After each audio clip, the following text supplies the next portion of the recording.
Assalamualaikum warahmatullahi wabarakatuh.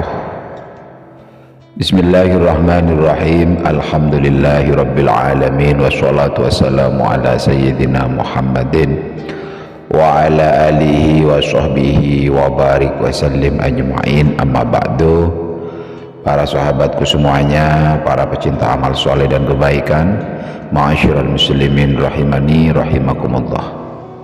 Alhamdulillah, pada kajian kali ini kita admin channel Samurai Barokah ingin membahas tentang seorang pendosa yang dicintai Allah Subhanahu wa ta'ala. Dulu ada seorang pendosa, tiap hari kerjanya berbuat maksiat. Sampai suatu waktu ia selalu melaporkan maksiatnya selama 40 hari tanpa henti kepada Allah Subhanahu wa ta'ala.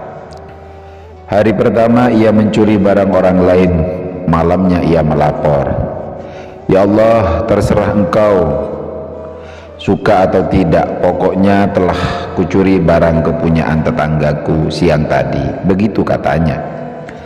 Hari kedua ia menipu kawannya, "Ya Allah, terserah Engkau, suka atau tidak, pokoknya telah kutipu kawanku sore tadi." Hari ketiga ia berbohong kepada istrinya, "Ya Allah, terserah Engkau, suka atau tidak, pokoknya tadi pagi aku berkata bohong kepada istriku." Begitulah seterusnya selama 40 hari. Tidak pernah berhenti ia melakukan aneka kezaliman, keburukan dan kemungkaran. Selama 40 hari itu pula ia tidak pernah berhenti melaporkan semua tindak jahatnya itu secara sungguh-sungguh kepada Allah. Nah, pada hari ke-40 itu malamnya ia bermimpi, tiba-tiba Allah mendatanginya lalu berfirman, "Wahai hambaku yang penuh dosa, mulai saat ini kuangkat engkau sebagai kekasihku." Si pendosa itu terkejut dan terbangun lalu melakukan protes, "Ya Allah, bagaimana mungkin engkau angkat aku sebagai kekasihmu, sementara dosaku sudah menggunung, kejelekanku sudah tidak terhitung. Engkau pasti sedang bercanda." Malam selanjutnya Allah kembali hadir dalam mimpinya dan bersabda, "Wahai hambaku, dosa dan keburukanmu memang sudah menggunung dan tak mungkin terhapuskan. Tapi kemauanmu untuk selalu mengingatku sepanjang kejahatanmu, itu telah membuat rahmatku turun kepadamu melampaui besarnya murkaku." Saudara-saudara sekalian, tidak usah diprotes, tidak usah dipangkal tentang cerita ini. Terima saja apa adanya. Sebab si pendosa itu adalah aku dan juga Anda semuanya. Bedanya kita tidak diangkat Allah untuk menjadi kekasihnya, karena setiap berbuat dosa kita lupa mengingatnya. Sementara ada 1-2 orang yang begitu menyadari akan dosa-dosanya dan tidak sungkan-sungkan mengakui itu setiap hari di hadapan Tuhannya. Sedangkan kita setiap hari melakukan dosa tapi merasa tidak pernah melakukannya. Kita sudah banyak dosa, lupa pula mengingat Allah, bahkan merasa diri terlalu suci. Tahukah Anda apa itu dosa besar? Dosa besar adalah ketika Anda merasa tidak pernah berdosa. Dosa besar adalah merasa bahwa hari ini tidak melakukan dosa. Begitulah setiap harinya kita melewati tanpa merasa ada dosa. Dan begitu pula kita lalui waktu demi waktu tanpa pernah mengakui secara serius kepada Allah bahwa kita senantiasa melakukan dosa.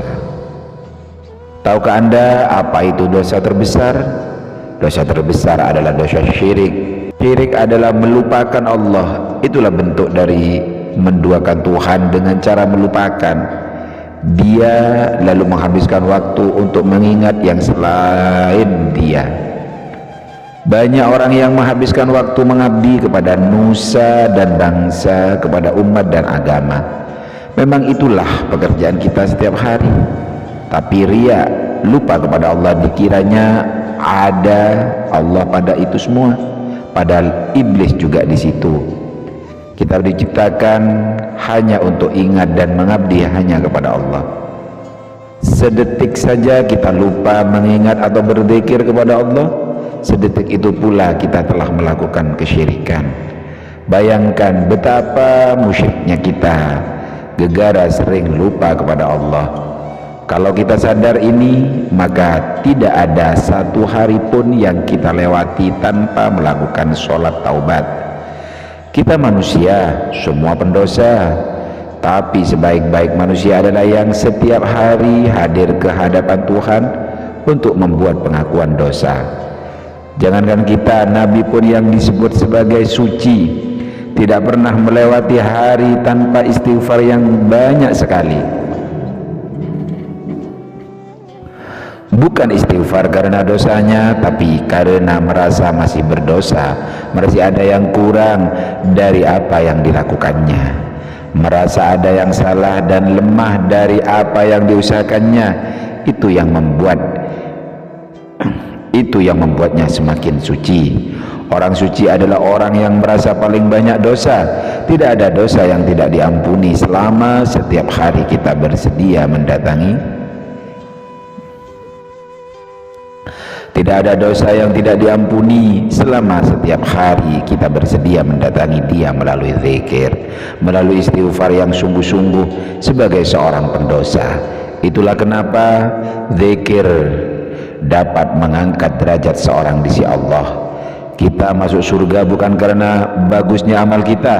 Sebagian besar justru masuk surga karena tidak pernah melupakannya, selalu mengingatnya. Itulah yang membuat Allah mencintai mereka. Ma'asyiral muslimin rahimani rahimakumullah. Itulah si pendosa yang sangat dicintai Allah Subhanahu wa taala. Mudah-mudahan kisah dan cerita ini bermanfaat untuk kita semuanya. Assalamualaikum warahmatullahi wabarakatuh.